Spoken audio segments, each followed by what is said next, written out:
This is Mac OS Ken. Another antitrust shrug from Wall Street. News of an Apple Silicon exploit. An Apple Vision Pro heads to China this year.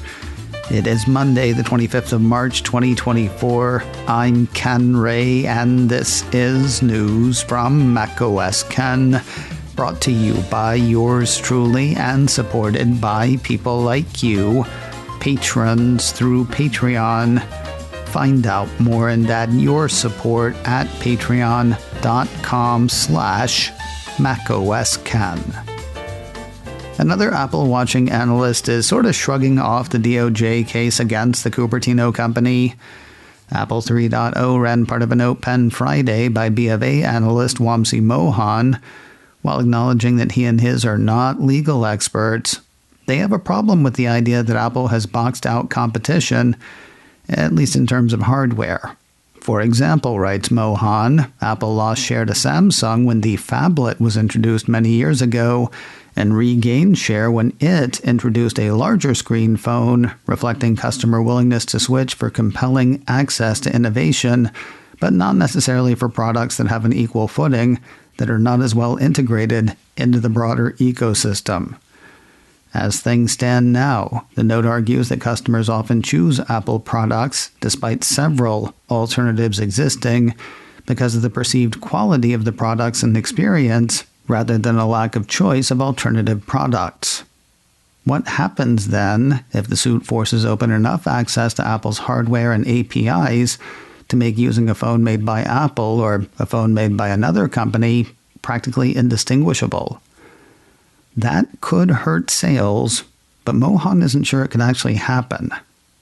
Quoting his note again, it remains unclear whether just enabling cross-platform apps or allowing competing apps on the platform would lead to much user migration, given users' preference for the brand and overall quality and usability of Apple products and integrated ecosystem. Pointing out that the DOJ prompts no change to his firm's estimates, Mr. Mohan maintains an outperform rating on Apple shares. He set BofA's price target on the shares at $225. For his part, Apple 3.0's Philip Elmer DeWitt says none of the Apple watching analysts tracked by tip ranks have shifted their positions on Apple in any way since the DOJ suit was announced. Apple Silicon vulnerability leaks encryption keys and can't be patched easily, according to a report from Apple Insider. That's the bad news. The good news, according to Engadget, the odds are fairly low you will have to worry about the theoretical threat in practice. Citing an Ars Technica report, Apple Insider says the problem lies in the Data Memory Dependent Prefetcher, or DMP, which predicts memory addresses of the data that will most likely be accessed by currently running code. Referred to by the researchers as GoFetch, the Apple Insider piece says the attack takes advantage of a quirk in DMP usage in Apple Silicon, specifically how a DMP could confuse the content of memory with the pointer values used to load more data, with the former occasionally used as the latter. Personally, I have not braved the Ars Technica piece since both the Apple Insider piece and the Engadget piece addressing the report from Ars Technica left me at a loss. One of them actually put me to sleep. Don't tell anybody. According to Engadget, there are two key takeaways for the layperson. Apple can't do much to fix existing chips with software updates, at least without significantly slowing down Apple Silicon's trademark performance. And as long as you have Apple's Gatekeeper turned on, which is the default, you won't likely install malicious apps in the first place. Gatekeeper only allows apps from the Mac App Store and non-App Store installations from Apple-registered developers, so you may want to be extra cautious when manually approving apps from unregistered developers in macOS security settings. If you don't install malicious apps outside those confines, Engadget continues, the odds appear quite low this will ever affect your M-Series Mac. Apple Vision Pro will launch in China later this year, and we know because the company's CEO said so. Still on his whirlwind trip to China, Mac Rumors highlighted a Reuters report highlighting a comment from Apple's own Tim Cook. Responding to a question from the press at the China Development Forum in Beijing, says Mac Rumors, Cook confirmed that Apple's first spatial computer will launch in the country in 2024. While Apple had said that the machine would go international this year, the piece says the China news is the first explicit confirmation of a specific country other than the U.S. that'll get the machine in 2024. Of course, the China Development Forum is about much more than teasing products. As mentioned here last week, the event serves as a platform for dialogue between the Chinese government and multinational corporations, leaders of international organizations, and well-known scholars, aiming to strengthen communication between China and the world. China being China, though, a lot of the messaging seems to be about how great those corporations and leaders think working in or with China is. Cue Mr. Cook. The South China Morning Post had a few quotes from the Apple Park Ranger, both at the event and throughout his visit to China. According to the piece, Cook lauded the huge contribution that Chinese suppliers have made to the iPhone maker's carbon neutral goals. Chinese suppliers are not just receptive to the carbon neutrality goal, they have been innovating and figuring out new ways of doing things, Cook said. There's no supply chain in the world that's more critical to us than China, Cook was quoted as saying in an interview with state media China Daily, published on Wednesday. Then there was this interesting statement from China's Ministry of Commerce. After a meeting Friday between Cook and China's Commerce Minister Wang Wentao, the ministry put out a statement saying China has a massive market, highly qualified talent, and a stable and open business environment. This means huge opportunities for global companies, including Apple. China welcomes Apple to deepen its foothold in the country. Small in a small pond. That might be one way to describe Apple TV Plus shows.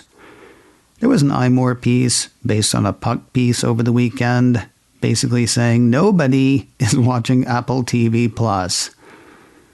I don't know what you imagine you've been watching then.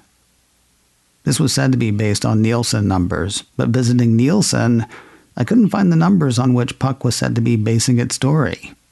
What I could pick up from Nielsen, Apple TV Plus is not in the top 11 streaming services tracked by the tracker.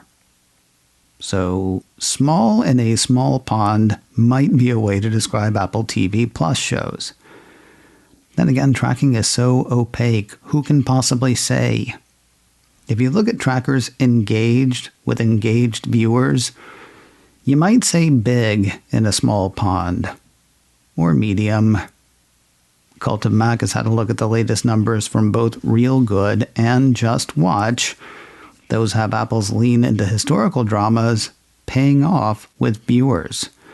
According to the report, Manhunt, the series about the hunt for John Wilkes Booth and the immediate aftermath of the assassination of President Lincoln, hit the top half of the top 10 on both lists in less than a week of availability. After its premiere on the 15th of March, the series was fourth on ReelGood's list for the week ending March 20th. It did about as well on the JustWatch list. While it did take a lower fifth spot, it did so in a shorter time. The JustWatch list was for the week ending the 17th of March. Staying in the past, the piece says the World War II series Masters of the Air is still flying high for Apple TV+. ReelGood had the historical drama in 7th for the week ending the 20th of March, while JustWatch had it in 6th for the week ending on St. Patrick's Day. Jumping over to movies, the piece has the Martin Scorsese epic Killers of the Flower Moon continuing to perform for the Cupertino streamer. Maybe still riding Oscar buzz, the report showed the film at number 9 for the ReelGood list of top 10 movies. JustWatch had more people watching, putting the film at number 6. And finally today, if you're on the fence about a Major League Soccer subscription, you can check it out for free for a few weeks first. Mac Rumors says Apple is sort of stealthily offering a free month of the action. The piece says the offer is being promoted on Lionel Messi's Instagram account, which is why I say it's sort of stealthily.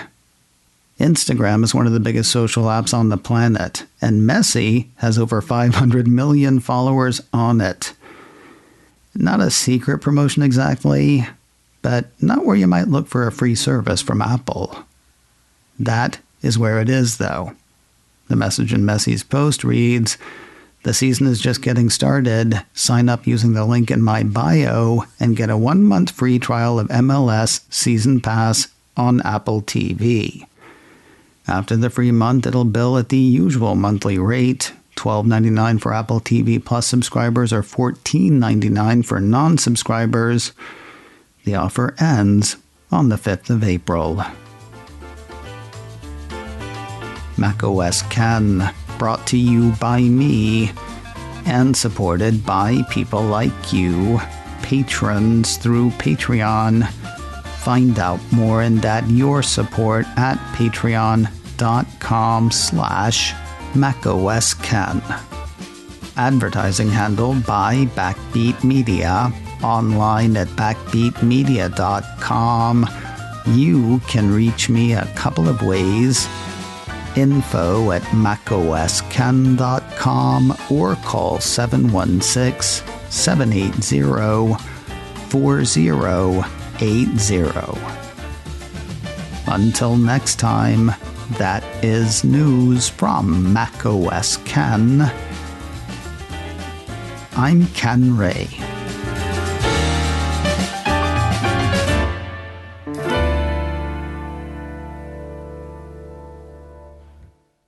Ciao.